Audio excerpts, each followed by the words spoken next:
the Inspirative TV channel. Meet different people with different experiences, language, culture, arts, and education.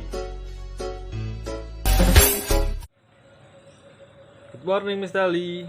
Morning, Mas Aldi. Yes, Namanya Aldi siapa? Aldi Avantino. Aldi Avantino. Aldi Avantino. Kok kayak namanya bule? Padahal orangnya tidak bule. Ya, oke. Sekarang saya mau bikin konten judulnya How to Solve the Problem. Tahu artinya? Belum, Mr. Ali. Bagaimana menyelesaikan masalah. Aldi pernah punya masalah? Punya. Gimana cara menyelesaikannya? Curhat sama teman? Tidak, Mr. Ali. Diselesaikan sendiri? Iya. Gimana caranya? Kalau cara saya menyelesaikan masalah itu dengan saya menyimpulkan apa kesalahan saya dan saya akan memperbaiki kesalahan tersebut. Oke, jadi menyimpulkan apa kesalahan Iya. kamu, terus how to, ya pokoknya bagaimana menyelesaikannya dan memperbaikinya. Yes. Oh gitu. Soalnya saya punya banyak mahasiswa atau siswa yang saya tanya, gimana kamu menyelesaikan masalah kalau kamu punya masalah gitu. Oh, saya pergi minum, mister, gitu kan. Minum. Nah, minum itu sudah konotasinya negatif kan. Pasti Yes. minum sesuatu yang memabukkan kan. Yeah. Sekarang saya tanya ke Aldi, setelah minum, apa masalah itu selesai? Tidak, Mr. Ali. Tidak ya, pasti kembali lagi ya.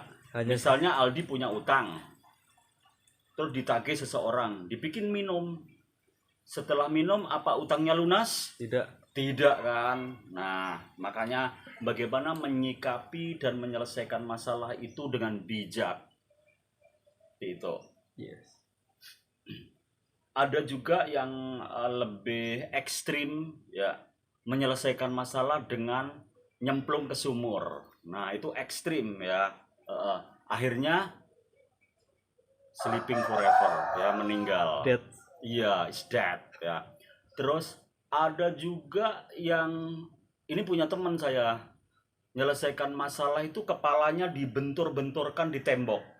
Wah. Ya, duk, duk, duk kayak gitu kan, dibentur-benturkan ke tembok.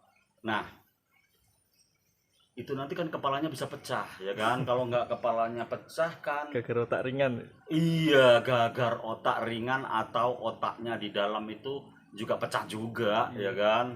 Jadi bukan masalahnya yang selesai tapi Membuat masalah iya, baru. membuat masalah baru, jadinya crazy ya, gila ya. Terus ada juga yang share ke friends ya, curhat ke teman. Yes. Ya, curhat ke teman, padahal kita kadang sulit kan, teman itu bisa dipercaya atau tidak. Tapi kadang-kadang kita juga merasa patah semangat kalau menyelesaikan sendiri nggak bisa. Curahkan isi hati kepada orang lain itu harapan kita. Tentu bukan kepada sembarang orang kan, ya kan. Kalau sembarang orang kan kita nanti masalahnya malah melebar ya kan. Aldi gendaan sama itu misalnya kan. Yeah. Itu nanti kedengar orang satu, jadinya satu kampung ya kan, rame, jadi berita headline di kampung itu ya, jadi gosipnya ibu-ibu ya. Viral. Ya, viral ya. Oh, Aldi gendaan sampai rondo anak telu, nah kayak gitu. Jadinya malah rame. Padahal pinginnya Aldi itu menyelesaikan ini gendaan dengan damai-damai gitu kan, nggak ada orang tahu kan gitu kan. Iya, seperti itu. Yes. Iya. Ya mudah-mudahan nggak terjadi. Itu cuman kiasan aja Aldi ya, contoh aja. Dan lebih baik lagi kalau curhat itu Anda lakukan kepada orang yang bisa mendukung dan memberikan motivasi ke depan. Jadi ada solving ya, problem solving. Jadi ada penyelesaian masalah, itu yang terbaik. dan orang-orang itu bener-bener yang memang Aldi percaya ya, kayak di sekitar Aldi kan mesti ada ustadz ya kan, ada orang yang lebih bijak kelihatannya di depan Aldi, ada orang yang lebih dewasa yang bisa Aldi percaya kayak gitu. Jangan melakukan curhat kepada orang yang suka berpandangan negatif. Jadi orang itu kamu curhat malah dikasih pandangan yang negatif kayak gitu. Sebab bukan semangat yang Anda dapatkan, tapi malah pokoknya pesimis. Iya, jadi jadinya kamu pesimis dan patah semangat kayak gitu.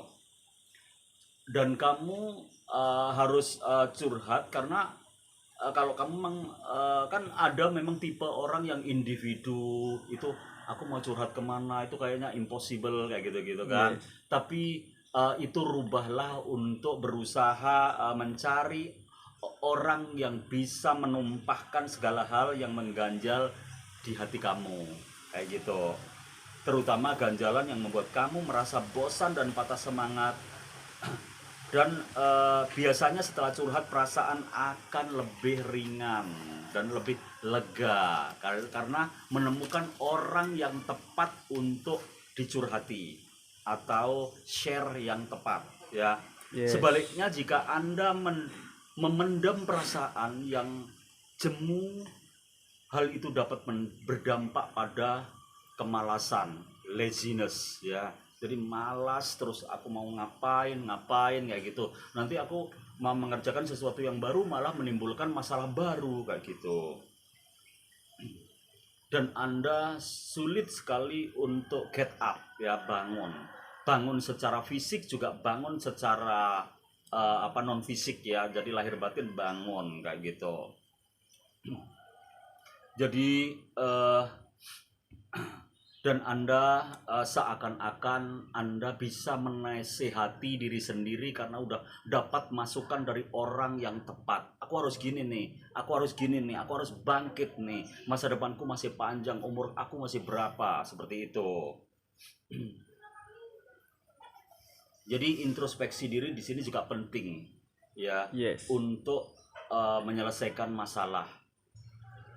Apalagi jika orang yang Anda ajak curhat bisa memberikan masukan yang sangat prestisius. Kadang-kadang memberi masukan yang sangat berharga sekali yang tidak kita duga-duga sebelumnya.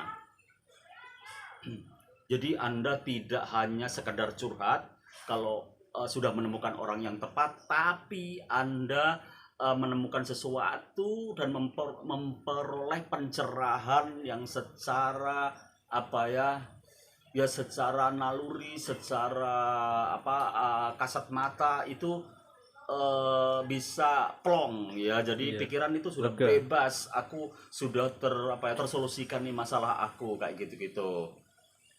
Dan Anda akan berhasil dan mendapat semangat baru yang oke dan yes. Itu tadi jadi problem solving atau how to solve the problem. Jadi kita nggak bisa menyelesaikan sendiri karena kita hidup tidak sendiri. Hidup kita di lingkungan yang majemuk, yang banyak teman, tapi teman yang positif itu jarang kita temukan, ya kan? Yang banyak teman makan teman. That's all about my content today. Thank you very much. See you next time at the same channel.